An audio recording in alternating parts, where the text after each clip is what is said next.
Buenos días, buenas tardes, buenas noches. Mi nombre es César Marcus, esto es Cómo escribir un libro.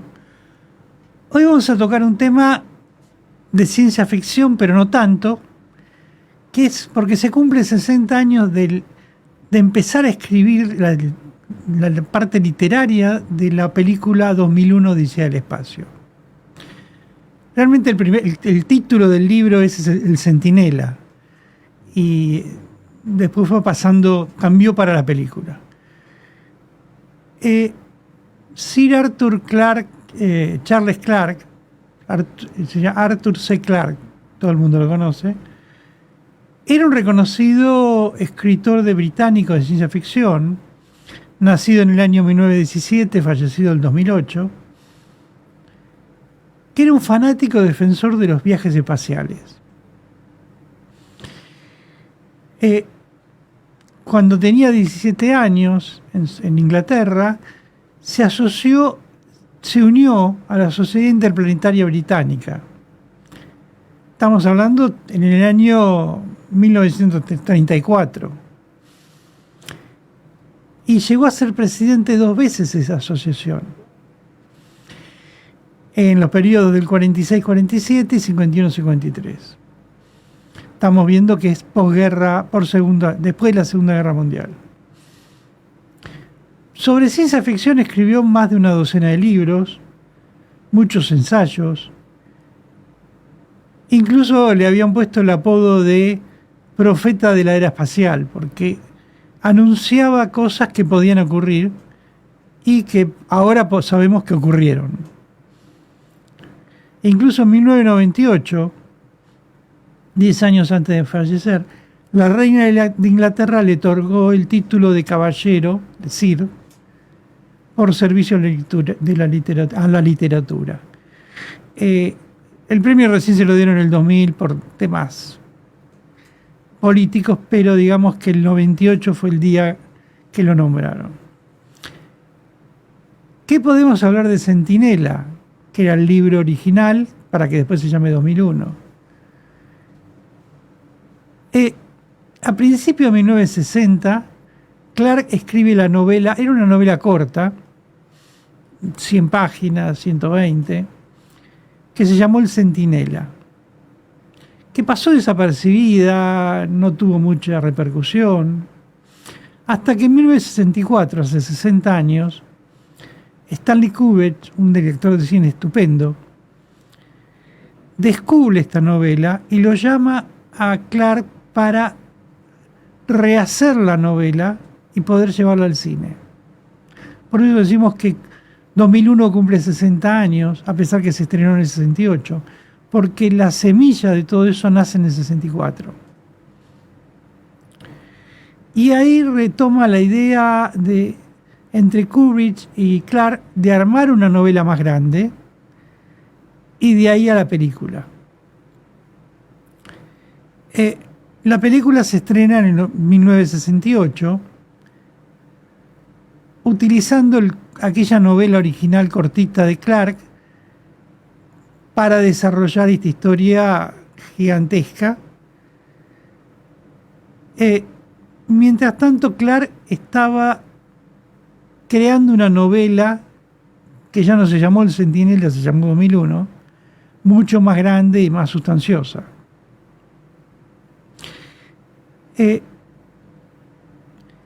Recordemos que entre 1957 y 1975 fue lo que se llamó la carrera espacial, porque había uno que era la Guerra Fría, Estados Unidos y Rusia estaban compitiendo por el poder del mundo.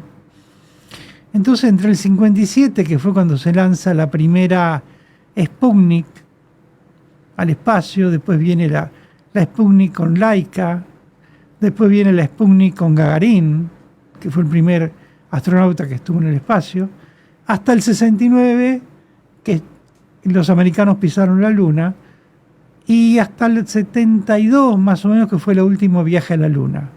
Todos hablamos del viaje del 69, pero realmente hubo 3 viajes más, donde fueron otros astronautas americanos a pisar la Luna. Pero todo se corta alrededor del 75, cuando ya, por razones que todavía no vamos a conocer, salvo varios años más, se cortó todo.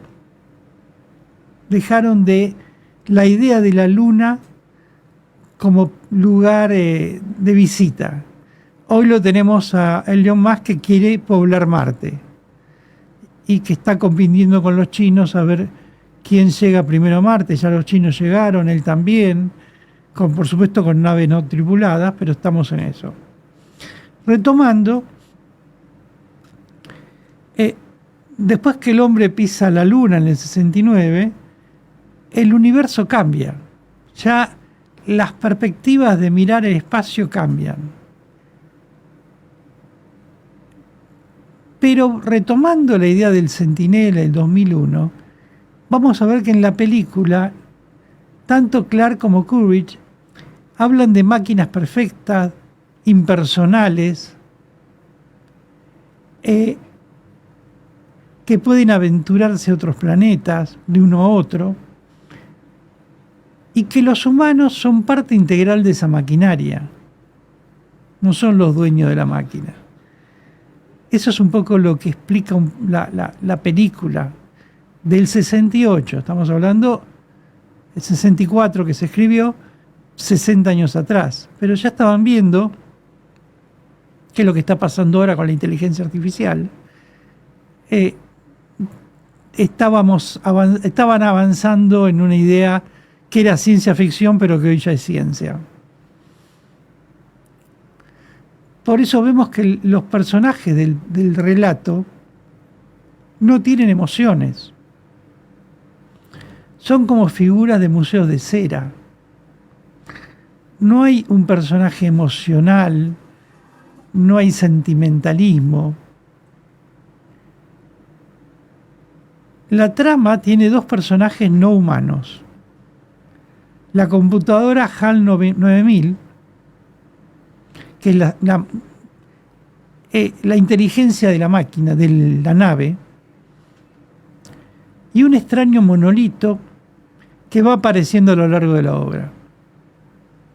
Esos son los dos personajes principales de la obra que no son humanos. Un monolito que no explica nada y una computadora con inteligencia artificial.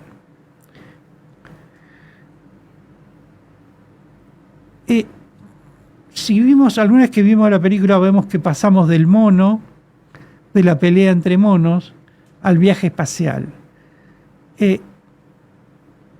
La idea es que la historia comenzó hace millones de años, cuando un grupo de simios descubre el primer monolito en África,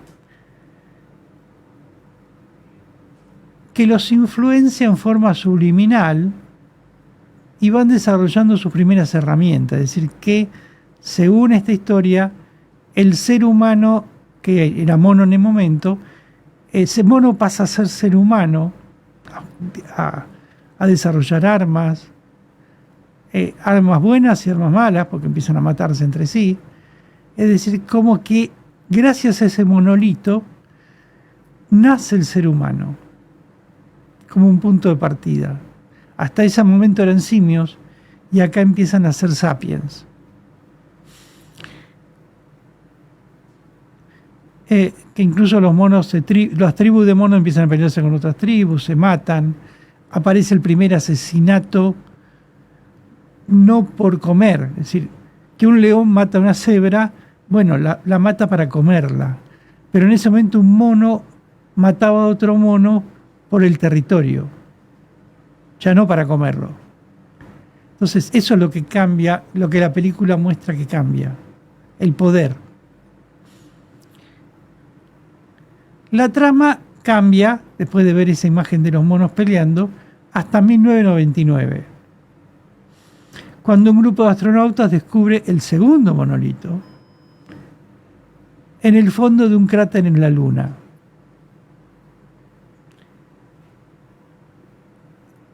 Que al ser desenterrado envía una señal a Japeto. Japeto es uno de las lunas de Saturno. La idea es que, bueno, que los monolitos venían de una de las lunas de Saturno. Luego el relato pasa al 2001, 2 años después, cuando se organiza la primera misión a Saturno, llamada Discovery One, con 5 astronautas y una computadora con inteligencia artificial llamada HAL 99000, que conoce todas las órdenes y los datos de la misión que no conocen los humanos. Esto plantea un dilema psicológico en HAL. Vemos que tenemos una inteligencia artificial que tiene dilema psicológico. No sé si hoy la inteligencia artificial llega a tener dilema psicológico. La va a tener, lo va a tener. Pero es como que Clark idea una máquina similar al hombre, con problemas, sensaciones psicológicos, emociones, miedo a la muerte. Se supone que una computadora no tiene miedo a la muerte porque la desconoce. Los seres humanos conocemos la muerte. Por lo menos la conocemos como idea. En cambio, una computadora desconoce la muerte, entonces no le puede temer a algo. Esta computadora sí. Entonces vemos un avance, una idea que estaba en ciencia ficción en ese momento, de una inteligencia artificial casi humana.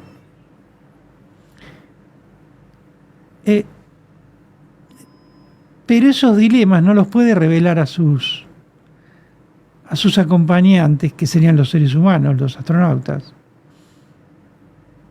Pero tampoco puede desobedecer las órdenes que le impartieron antes de salir, aunque esas órdenes vayan en contra de la misión especial. Como vemos, tanto Clark como Kubrick crean un ser, una computadora humana, con todos los rasgos que puede tener un ser humano, que es a donde apunta ahora, 60 años después, la inteligencia artificial. Por eso es tan importante esta película, porque adelanta en 60 años lo que está pasando hoy.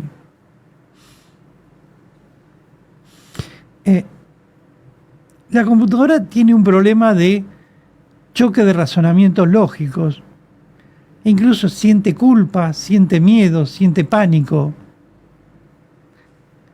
Repetimos, una computadora hoy todavía no lo siente, pero suponemos que en 10 años más lo van a sentir.